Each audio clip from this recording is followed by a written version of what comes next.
we were talking about the infrastructure and how you the ideas you had prior were Obama-esque, and so what were some of the other ideas that you were talking about? Well, I was talking about the infrastructure because knowing that the pipes that hold wires on Hamilton Street are completely full. There's no more wire that can be run down Hamilton Street, which is why we had problems with the Christmas tree lights. In order to put anything else on Hamilton Street that isn't wireless, we're going to have to dig up Hamilton Street and put in new pipes to run new wires through. Really? Okay. Now, that's going to disrupt business. Mm-hmm. Since Hamilton Street is at the hopefully low ebb of business, now would be the time to do it. Mm. You can argue brewers will be negatively impacted, but it's going to be negatively impacted whenever we do it, and there's going to come a time when we have to do it.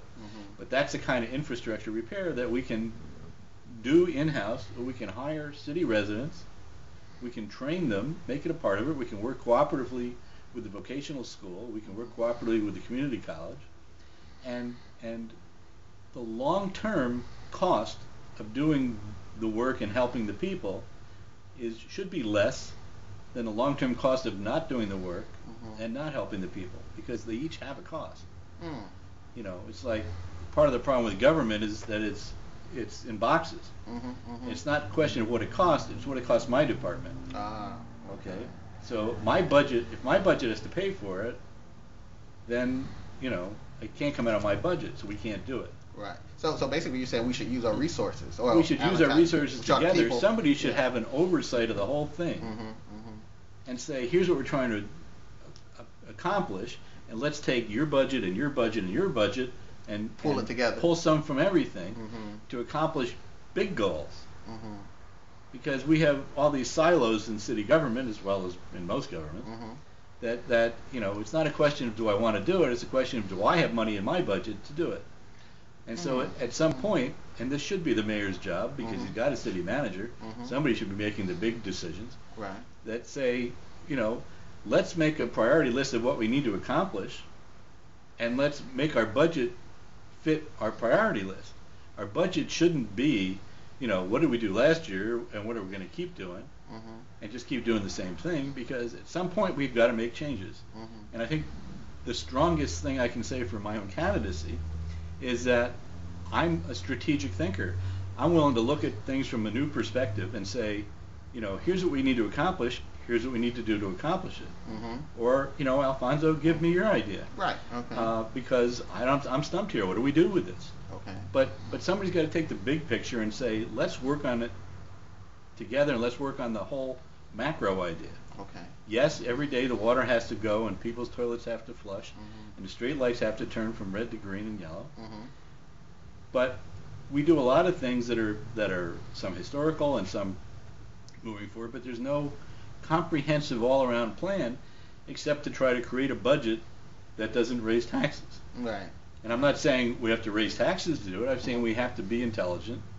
We have to decide what's important, and then we have to fund the things that are important. And sometimes we have to make the investment up front. And if we can make an adequate case, maybe we can fund things up front differently than we're doing it now. Okay, borrowing money may be the only alternative, but so far we haven't been borrowing money to produce the big changes. We've been borrowing money to keep doing the same thing. So, well, what I mean, you were just mentioned when it comes to again using the residents here in Allentown.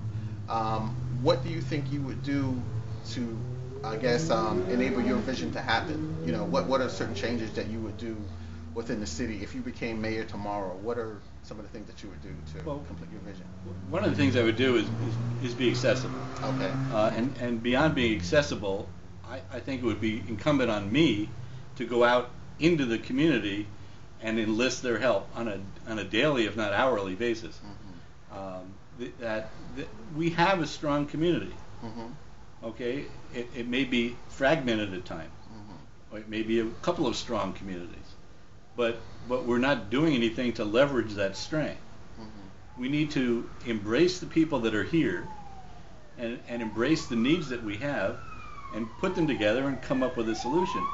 And because we now have the luxury of having a city manager to take care of the day-to-day operations, I think as mayor, that's my first important thing to do, is to make sure that the communities here can function as communities, can have a input into the city, and can create the city that they want to live in.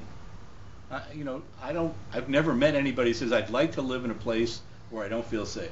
Right. I've never met anybody who says I'd like to live in a place where I have no hope. Okay? That's universal. Everybody wants, hope. Everybody wants, safety. I said, but have we given anybody the opportunity to say, how can we do that together?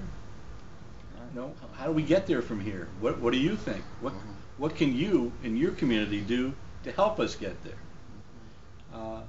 So that's I think the important thing is that we need to embrace the communities that we have, support them. It's not enough to have a community association, the neighborhood watch groups that are really just about safety. It's really about saying, what are we going to look like? How are we going to get there? And how are we going to get there with everybody? It's not the mayor's job to make it happen. It's everybody's job to make it happen. It may be my job to cheerlead. It may be my job to organize. It may be my job to make sure the invitation gets out.